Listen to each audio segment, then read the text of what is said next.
Hey, this is Bella from Film Reel in just a couple of months. This man got so rich that he used bills to glue them onto women's bodies. What was his secret? Find out in our recap of the movie The Wolf of Wall Street. We are shown the office of a successful company, Stratton Oakmont. These are the real lions and bulls of the world of finance. The employees of the company have fun throwing little people onto a board with a dollar sign for the bullseye. The main's character name is Jordan Belfort, and his fortune is $49 million. He drives a white Ferrari and lives in a huge mansion together with his wife Naomi, who is incredibly beautiful and attractive. In addition, Belfort owns a private jet to villas and a huge yard. He's simply living the dream in the morning. The man gets into a luxury limousine and drives to his office. He admits that he uses a lot of illegal substances, but what makes him really high is money. The colleagues greet Belfort with a storm of applause, and that's when we find out how it all began at the age of 22. Jordan Belfort marries and gets a job as a broker at a successful investment fund. Our hero is thrilled with the brashness, boorishness, and persistence of his colleagues. His boss, Mag Hanna, invites the young, up-and-coming guy over for lunch. The boss tells Belfort that to reach success in his job, he needs a lot of women, alcohol, and illegal substances. Allegedly, this will help him save himself from the professional burnout. Belfort, impressed by the boss's revelations, follows this advice and starts living a dissolute life which he really enjoys. Music. And then all of a sudden, the Dow Jones Index plummets. This day is known as Black Monday. The stock market crashes. His company goes bankrupt, and Belfort loses his job on the advice of his wife, Teresa. The man takes a job at a small office selling small stocks.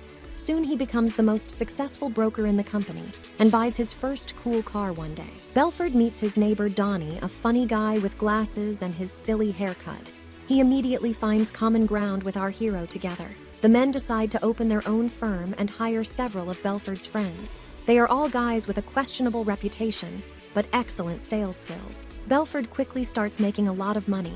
He rents a fancy office on Wall Street and causes companies Stratton Oakmont together with Donnie. They start working with very wealthy clients, successfully selling questionable stocks and getting huge sums out of it. Belfort remembers the advice of his former boss and constantly organizes entertainment for his employees. They either shave their secretary or invite musicians. Champagne flows like a river. The office is full of girls in seductive outfits, and each of them can be easily dragged into a dark corner. Belfort is interviewed by Forbes journalists who call him the Wolf of Wall Street in their new article. Our hero is on top of success, but he has no idea that the FBI has begun to spy on him. One day, Belfort throws a lavish party for his employees, where he himself gets high on banned substances in the company of his closest friends. Among the guests are heroes. He's a gorgeous blonde in a blue dress. Her name is Naomi. Teresa watches jealously as her husband flirts with another girl.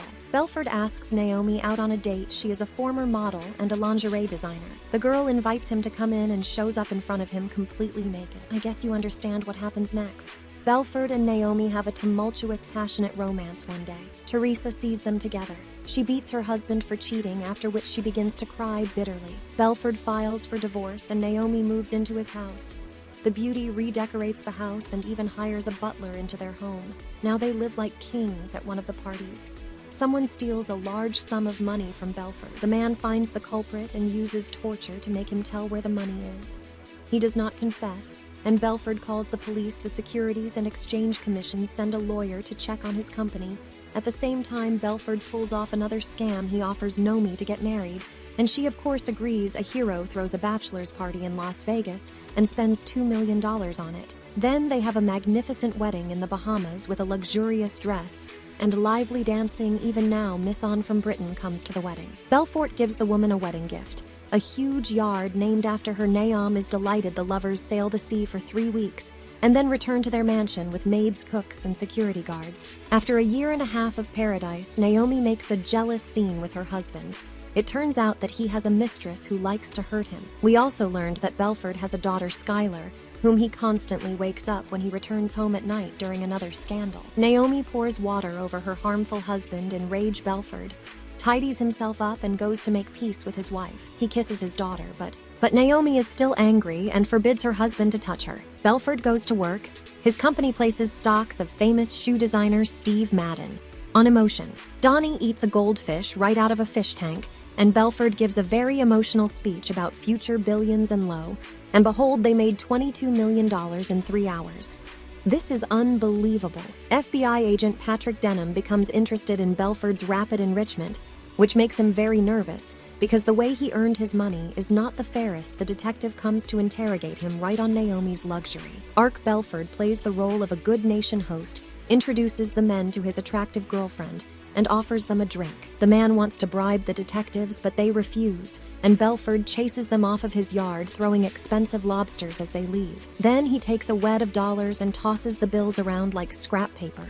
He realizes that the detectives won't leave him alone, so he decides to go to Switzerland to hide his money there on the plane. Belford behaved so inadequately that he almost gets thrown overboard waking up. The rowdy finds himself tied up. Belford meets with his business partners and opens an account at a Swiss bank in the name of Naomi's Aunt Emma. It all works out, and now Belford sends huge sums of money to Switzerland. And Emma can handle such a flood of money, so he has to invent different methods. For example, his partner Brad glues words of money directly onto the body of an attractive blonde. Everything goes well, but Donnie spoils it all. He argues with. Brad gets punched in the face and then makes a scene in the street with a suitcase full of money in his hands. They start fighting. The suitcase opens, doors fly in all directions, and the police shows up just in time. Donnie manages to escape, but Brad is left with the suitcase and gets arrested frightened. Belford takes a strong substance and completely loses control of himself. He crawls around the house and then rolls down onto the stairs and tries to get into the car, and he succeeds. The man gets behind a wheel, and by some miracle doesn't even get into an accident at the same time. Donnie, under the influence of a strong substance, first calls Switzerland and tells some nonsense to a bank employee, and then chokes on food. Horrified, Belford comes to his senses and gives his friend a kiss of life. It worked. Donnie is breathing again. Then Belford sees the police showing up in his house, and we learned that our hero crashed his car under the influence of substances and didn't even notice it. Our hero gets released, but now he's being followed for real. Belford's father asks his son to leave the company, otherwise everyone will end up in jail for it. He gathers his team to announce his resignation, but changes his mind at the last minute and stays not thinking about the future. His employees scream and dance with happiness. The parties on the yard continue. However, he faces many problems first. The constant interrogations then. And Emma's death. Belford rushes on a yard to Switzerland to get the inheritance.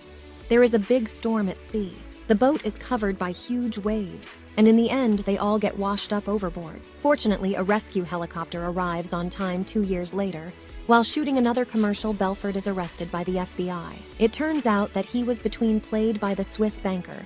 The evidence of his guilt is too obvious, and Belford agrees to turn over all his colleagues. He is put under house arrest with all his property taken away. He even has to mortgage his house. Disappointed, Naomi demands a divorce. They have a terrible scandal. Belford grabs his eldest daughter and takes her out of the house, but the car crashed right in the yard, and Naomi immediately takes the girl home the next morning. The FBI hides a listening microphone on the Belford's clothes. He goes to meet Donnie. He shows his friend a note warning him about the wire, but the detective notices the note and places Belvedere in custody for violating their terms. The man has no choice but to turn over all his friends. The FBI breaks into Stratton Oakmont and arrests a bunch of people for cooperating with the FBI. Belford gets his sentence reduced and is sentenced to 3 years in prison and a $110 million fine when released. Belford holds seminars on the art of trade, and his seems to be doing great again. This was the Film Reel channel, and we wish you to make millions too, but in a fair way.